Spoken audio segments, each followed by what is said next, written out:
Hello friends, welcome to my YouTube channel. Food lovers la সকলোকে পুনৰবাৰ স্বাগতম জনাইছো।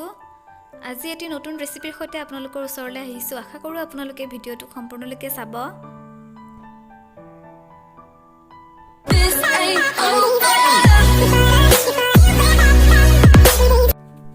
যেহেতু এতিয়া গৰমৰ বতৰ সেইবাবে ভাবিলো আজি এটি গৰমৰ সৈতে মিলাকৈ ৰেচিপি এটা আগবঢ়াও আপোনালোকলৈ বুলি। আশা কৰো আপোনালোকে ৰেচিপিটো ভাল পাব। এয়া মই আধা লিটাৰ গাখীৰ লৈছো। গাখীৰখিনি মই প্ৰথমে গৰম কৰি ঠাণ্ডা কৰি লৈছো। প্ৰায় আধা লিটাৰ মান গাখীৰ লৈছো মই। গাখীৰখিনি মই পাত্ৰ এটাত লৈ ফ্ৰিজত ৰাখিম। ডিপ ফ্ৰিজত ৰাখিব লাগিব। সেইবাবে মই কাঁচৰ বাটিটোত নাৰাখো। প্লাষ্টিকৰ এটা বাটি মই ব্যৱহাৰ কৰিম। ডিপ ফ্ৰিজত ৰাখিব হলে কাঁচৰ বস্তু নাৰাখিব। ডিপ ফ্ৰিজত ৰাখিব হলে আমি প্লাষ্টিকৰ বস্তুত ৰাখিব লাগে। এতিয়া মই গাখীৰখিনি প্লাষ্টিকৰ বাটি এটাত ঢালি ল'ম। এয়া গাখীৰখিনি মই এতিয়া ডিপ ফ্ৰিজত ৰাখি থম।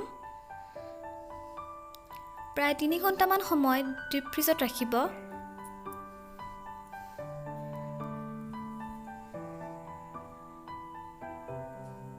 এয়া মই ৰাখি থলো গাখীৰখিনি ডিপ ফ্ৰিজতে।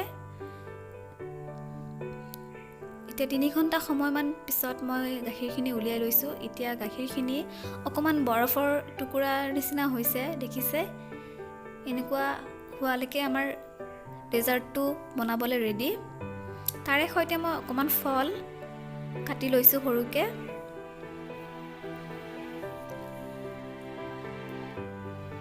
এই ৰেচিপিটো সৰুৰ পৰা ডাঙৰলৈকে সকলোৱে পছন্দ কৰিব।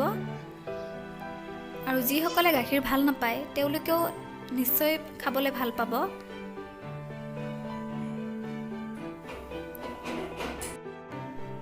এয়া মই গাখীৰখিনি গিলাচত সম পৰিমাণে ভৰাই যাম। এয়া দুটা গিলাচতে মই ভৰাই লৈছো।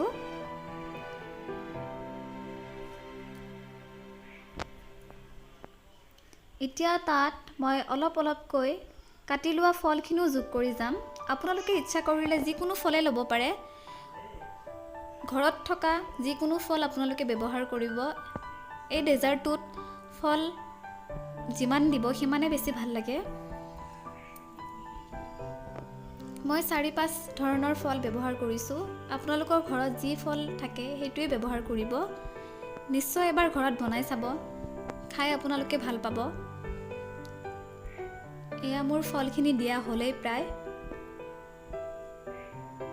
এতিয়া মই অকমান সজাবলৈ ওপৰত অলপ অলপকৈ ফল সাইডেৰে মই দি দিছো। কল আৰু আঙুৰ দিছো। তাৰ লগতে অকমান আমৰ টুকুৰা এটা আৰু চেৰি টুকুৰা এটা দিছো। দেখিবলৈ ভাল লাগিব। আপোনালোকে ইচ্ছা অনুসৰি যিকোনো ফল ওপৰতে দি সজাই ল'ব পাৰে।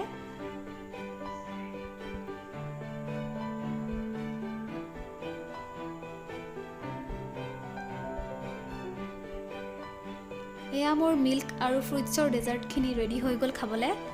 এনেধৰণে পৰিৱেশন কৰিলে সকলোৱে ভাল পাব। ঘৰত সৰু ল'ৰা ছোৱালী থাকিলে আপোনালোকে এনেধৰণে বনাই দিবচোন। নিশ্চয় খাই ভাল পাব।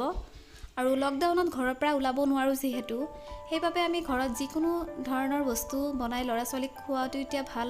কাৰণ তেওঁলোকে বাহিৰত ওলাব নোৱাৰে। ঘৰৰ যি বস্তু থাকে সেইবোৰেৰে আমি যিকোনো ভাল বস্তু তৈয়াৰ কৰি দিব পাৰোঁ।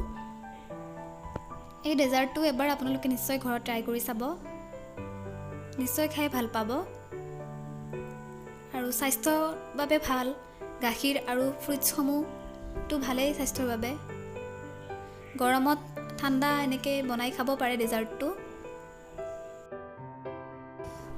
যিসকলে মোৰ ভিডিঅ'টো আজি প্ৰথমবাৰৰ বাবে চাই আছে তেওঁলোকে মোৰ চেনেলটো ছাবস্ক্ৰাইব কৰিব নাপাহৰিব। লগতে লাইক আৰু কমেণ্টৰ যোগেৰে মোক উৎসাহ যোগাব নাপাহৰিব। লগতে জনাই থওঁ মোৰ হাজবেণ্ডৰো এটা ইউটিউব চেনেল আছে। এই ভিডিঅ'টোৰ ডেছক্ৰিপশ্যন বক্সত মই লিংকটো দি থ'ম। আপোনালোকে তেওঁৰ ভিডিঅ'সমূহ চাবলৈ তেওঁৰ চেনেলটো নিশ্চয় ছাবস্ক্ৰাইব কৰি ল'ব বুলি আশা থাকিল।